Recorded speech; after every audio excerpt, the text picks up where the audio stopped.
أعوذ بالله من الشيطان الرجيم بسم الله الرحمن الرحيم الحمد لله رب العالمين الرحمن الرحيم مالك يوم الدين إياك نعبد وإياك نستعين اهدنا صراط المستقيم صراط الذين أنعمت عليهم غير المغضوب عليهم ولا الضالين اللهم صل على سيدنا محمد وعلى آل سيدنا محمد كما صليت على سيدنا إبراهيم وعلى آل سيدنا إبراهيم وبارك على سيدنا محمد وعلى آل سيدنا محمد كما باركت على سيدنا إبراهيم وعلى آل سيدنا إبراهيم في العالمين إنك حميد مجيد. يحييكم بالتحية والإسلام المباركة قائلا السلام عليكم ورحمة الله وبركاته. الحمد لله رب العالمين. Today is on the 20th of March year 2023. Ọjọ́ Monday ló bọ́ sí. Mo dúpẹ́ lọ́dọ̀ Ọlọ́run, mo dẹ̀ dúpẹ́ lọ́dọ̀ gbogbo ẹ̀yin tí ẹ kí wa fún ọjọ́ ìbí ti àná. Bákan náà a kú oríire gbogbo àṣeyọrí èyí tí Ọlọ́run kó dé bá gbogbo àwa ọmọ Nàìjíríà lápapọ̀. Ọlọ́run má ṣe láì jẹ́ kí Nàìjíríà náà Ọlọ́run jẹ́ ó tù wá lára. Ohun tí mo torí ẹ̀ wá lénìí, ẹ dákun, ìkéde pàtàkì kan ni mo mú wá. Torí wípé Islam wa gbogbo wa la mọ̀ pé ẹ̀sìn àlàáfíà ni.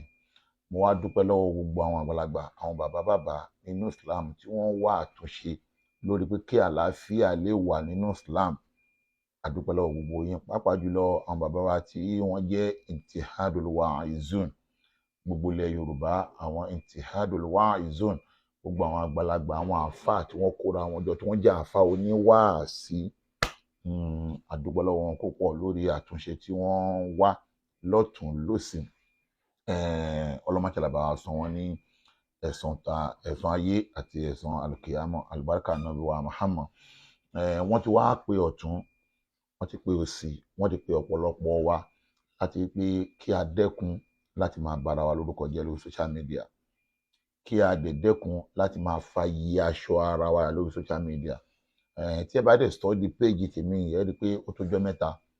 gbogbo tó jọ mọ́ Islamic fracas, mo step aside torí pé ẹ̀sìn wa ẹ̀sìn àlàáfíà ni. Gbogbo ẹni tó bá mọ̀ pé òun máa bá Ọlọ́run ní ọjọ́ kan òun dẹ̀ máa ṣe ìṣirò iṣẹ́, báwo lòun ṣe bá Islam, báwo lòun ṣe fi Islam sí, kò ní bẹ́ẹ̀ lọ́hùn kí ikú ká iṣẹ́ aburú bẹ́ẹ̀ mú òun lọ́wọ́. Torí pé Ọlọ́run máa bi oníkálùkù pé ipa bi oníkálùkù wípé báwo ló ṣe bá Islam, báwo ló ṣe fi Islam sí. Ṣùgbọ́n a dúpẹ́ lọ́dọ̀ Ọlọ́run pé alhamdulilayi Ọlọ́run ti ń bá wa wá ìyànjú sí. Bẹ́ẹ̀ mo ṣe sọ, wọ́n ti pè mí, wọ́n ti pè ọ̀pọ̀lọpọ̀ àwa, wọ́n ti bá gbogbo ọ̀pọ̀lọpọ̀ àwa mùsùlùmí sọ̀rọ̀, pàápàá jùlọ gbogbo àwọn tó jẹ́ Islamic Muslim diaspora, àwọn last man standing, stars Jamiu, oníkálùkù náà ti pè. Ẹni tí wọn ò bá ti pè kóhun náà máa retí pọ́n máa bóhun náà sọ̀rọ̀.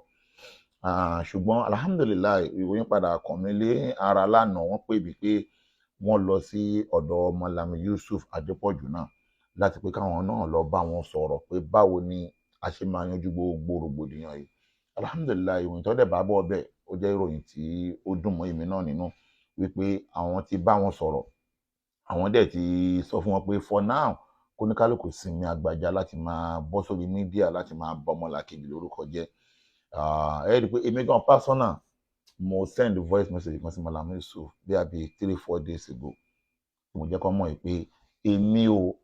ò bí òun bá ń dá orúkọ mi, èmi náà dá onítọ̀hún lóhùn. Ṣùgbọ́n lópin ìgbà tí wọ́n dẹ̀ ti padà lọ bá wa bá wọn, wọ́n dẹ̀ sọ wọn pé for now kóníkálùkù sinmi àgbàjá, kóníkálùkù fi ọmọlúàbí oníkálùkù sílẹ̀. Alhamdulilayi àwọn náà ti ṣàdéhùn gẹ́gẹ́ bí wọ́n ṣe sọ fún mi o, pé Malam Yusuf náà ti ṣàdéhùn pé for now àwọn náà máa sinmi àgbàjá lórí pé à ń dárúkọ ara wa, àwọn kan kíní kan, àwọn orúkọ òyìnbó ńláńlá tó máa fi ń búyàn yẹn, wọn náà máa sinmi yẹn. Lópin ìgbà tí wọ́n ti ṣàdéhùn bẹ́ẹ̀, mo wá ń fásitì ibẹ̀ gbogbo àwa náà látòrí pàápàá jùlọ Madrasatul Wahabiyya. Ẹjọ́ mi ò wallahi mi mẹ́ntó ní Madrasatul Wahabiyya, mi ò mẹ́ntó ní aksambi rabbil kaaba, mi mẹ́ntó ní, ṣùgbọ́n tó ní mọ̀ kó mọ̀ mi. Mo wá ń fásitì ibẹ̀ Madrasatul Wahabiyya, ẹ jẹ́ ká sinmi láti máa ta òkò ọ̀rọ̀ burúkú sílẹ̀ Malam Yusuf, pàápàá jùlọ bàbá tó bí Malam Yusuf. Ẹ rí wípé èmi ohun tí mo gbé dání pé má tàgbà mọ́lẹ̀, má bu àgbàlagbà. Ìgbà tèmi náà tí mo ṣe ohun tó jọ mọ́ bẹ́ẹ̀, ẹnìkan ò kọ́ mi kí n tó bọ́ta kí n tó ṣe apology, anybody ò force mi, anybody ò sọ fún mi pé kí n lọ ṣe. Mo mọ̀ wípé ohun tèmi náà ò bá lè gbà kí n má fi lọ̀yàn lẹ́kìnmí náà bọ́ta mo ṣe apology fún bàbá Mọ́lámù Yusuf nígbà náà wọ́n wá gba apology wọn gba apology èmi ti ṣe fún Ọlọ́run àtànábì Muhammad ṣùgbọ́n ẹ dákun Madrasatul Wahabiyya ẹjọ́ torí t'Ọlọ́run ẹjọ́ torí t'Ọlọ́run mo bẹ̀ yín ẹ dẹ́kun láti máa bú bàbá Mọ́lámù Yusuf bákan náà afáwa Sulaiman Muhammad Raji ẹ dákun torí t'Ọlọ́run for now ẹ jẹ́ stop láti máa bú bàbá Mọ́lámù Yusuf ẹnikẹ́ni lórí social media ẹ má bú bàbá Mọ́lámù Yusuf mọ́ ẹjọ́ torí t'Ọlọ́run mo bẹ̀ yín ní ẹjọ́ torí t'Ọlọ́run so that mo dẹ̀ bẹ̀ Mọ́lámù Yusuf náà Mọ́lámù Yusuf gẹ́gẹ́ bí mo ṣe ń sọ fún yín ní gbogbo ìgbà tọ́rọ̀ mi ò wọ̀ yín létí ẹni àpọ́nlé ni yín wàhálà àti ìdààmú tẹ́ ṣe fún Islam ẹ deserve gbogbo ohun tẹ́ ń rí nínú Islam ṣùgbọ́n mo fẹ́ kẹ́ lọ́mọ kí ní kan dájú pé ihun tí agbára yín ò bá ká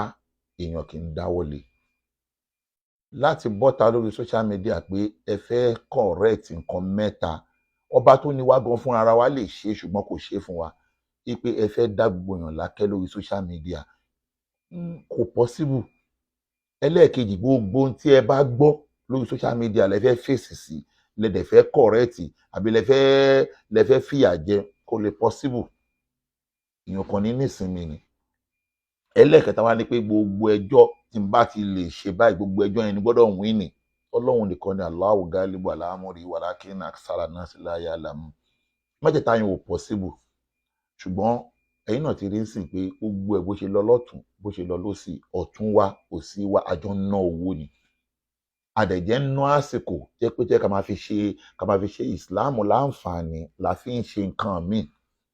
èmi wá bẹ̀yìn torí t'Ọlọ́run àdéhùn tẹ́ ẹ ṣe fáwọn bàbá tí wọ́n sọ fún wa ẹ gbé wájọ mú àdéhùn yẹn ṣe ẹ jẹ́ ká jọ mú àdéhùn yẹn ṣe tó pé kò ní tẹ́yàn kan lọ́rùn kẹ́kọ́ kó gbórúkọ ẹ̀ kí wọ́n lálé ẹ̀ kó sọ̀rọ̀ ẹ̀ láì dàbí kó fẹ́ forúkọ ẹ̀ gba ojú òde lọ́dọ̀ àwọn kan wọn náà máa fèsì pápá jùlọ pé mi náà send voice tọjọ́ mọ́ bẹ̀ sí ẹjọ́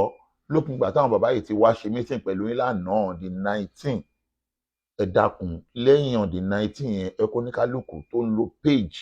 lórí Islamic aspect ẹ jẹ́ ká máa fi polówó dáwà Islam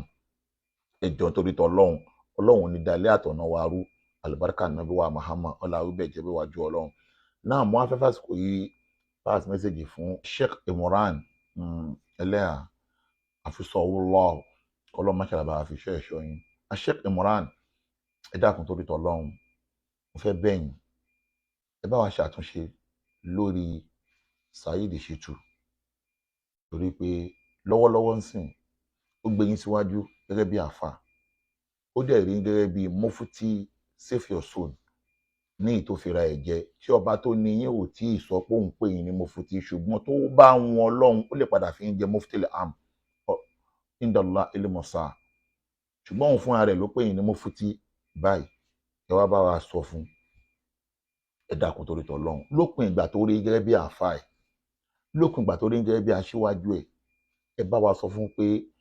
kó má ta àbùkù bá ilé àfà aláàfà torí pé àwọn èèyàn sẹ́yìn fídíò kan tó ṣe sínú group kan tí mo wà ní èyí tó ti ń sọ wípé òun ṣetán láti máa tó fún mùdíèrù lé sí ọ̀rọ̀ wọn nínú ààwẹ̀ àbí nítorí pé mùdíèrù sọ̀rọ̀ nípa ọjọ́ tá máa mú oṣù ààwẹ̀ ẹ dákun torí t'Ọlọ́run ọba tó ní wá ó ti kọ́ wa lẹ́kọ̀ọ́ bí èèyàn ṣe ń ṣe dáwà bí èèyàn dẹ̀ ṣe ń ṣàtúnṣe lọ́lọ́run ṣe sọ pé ìdìwó ba'da isti'aza wa basmala Ọlọ́run ní ìdìwó ila sabili rabbika bil hikma wal mau'izatil hasan bàbá fídíò tẹ́yìn fi sọ̀rọ̀ nípa oṣù ààwẹ̀ kò ṣe ààwẹ̀ ìkímọ̀ lẹ lò ẹ ti dárúkọ àfáà kan ṣùgbọ́n láti pé kí Saheed máa wá jáde kó máa wá sọ wípé mùdírù sọ ọ̀rọ̀ kan ó fẹ́ kó padà sí mùdírù lẹ́nu ìzá ìṣtà àrásù ìnáàkì fa alifamu dajajatu tẹsímà torí orí akátá bá ń léwó kò tọ́ sẹ́nu adìyẹ mùdírù Markaz àáfàá yín ni wọ́n àáfàá mi ni àáfàá òun náà ni wọ́n àáfàá òun náà ni wọ́n so that à ń láti máa ṣe àpọ́nlé fún ẹni tó bá jẹ́ àáfàá wa ẹ dákun ẹ bá wa kìlọ̀ fún àwa ò ṣetán láti tún jẹ́ kí wàhálà máa ṣẹlẹ̀ nínú Islam mọ́ ṣùgbọ́n tó bá ṣetán láti pé òun tó fẹ́ bẹ̀rẹ̀ sí ní fi mùdírù tayín lórí social media Sheikh Imuran Eleha ẹ̀yin náà tẹ́ jẹ́ àáfàá ẹ̀ ṣẹ̀ǹpọ̀ ẹ̀yin náà làwọn èèyàn máa tà sí ẹ bá wa kìlọ̀ fún torí t'Ọlọ́run àti ànábì Muhammad gbogbo ẹni tó bá mọ̀ kó òun fẹ́ ṣe rọ́dù fáàfáà kan kó lọ ka tírà. Táàfáà kan bá sọ ọ̀rọ̀ kò sí nǹkan tó burú kẹ́lòmíì náà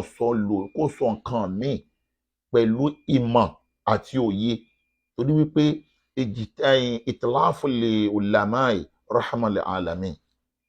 Táwọn àáfàá bá ń mú oríṣi fatiwa wá pẹ̀lú ẹ̀kọ́, àwọn ọmọ kí wọ́n máa jèrè ń bẹ̀.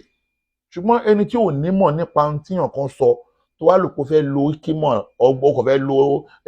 sàkámàjẹ tiẹ̀ láti kó fẹ́ fi correct èèyàn, mamnu'un fil Islam, kò ní nǹkan tó bójú mu. Ẹ jọ̀ọ́ torí t'Ọlọ́run ẹ bá wa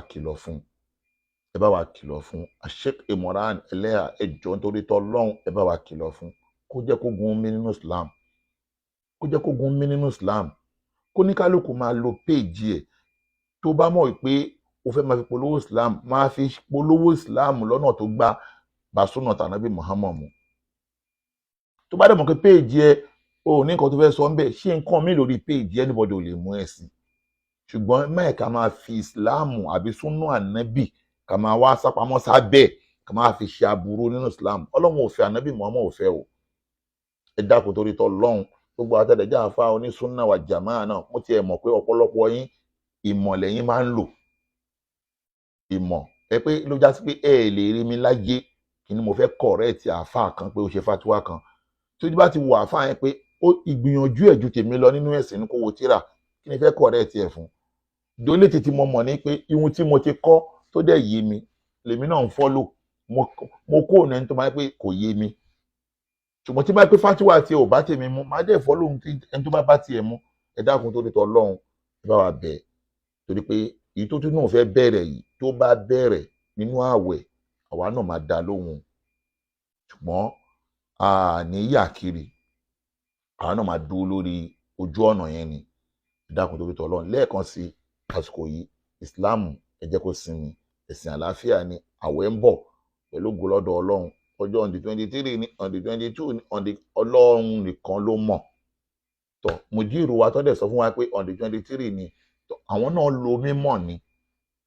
láti fi sọ pé on the 23 ni, so that gbogbo ọjọ́ tó bá máa wá jẹ́ kọ́lọ́njọ́ kó bá wa láyé, kọ́lọ́njọ́ kó bá wa láyé, ká dẹ̀ bẹ̀rẹ̀ pẹ̀lú bismillah, ká dẹ̀ padà pẹ̀lú alhamdulillah. Assalamu alaikum wa rahmatullahi wa barakatuh. Ma assalamu wa ilal liqa.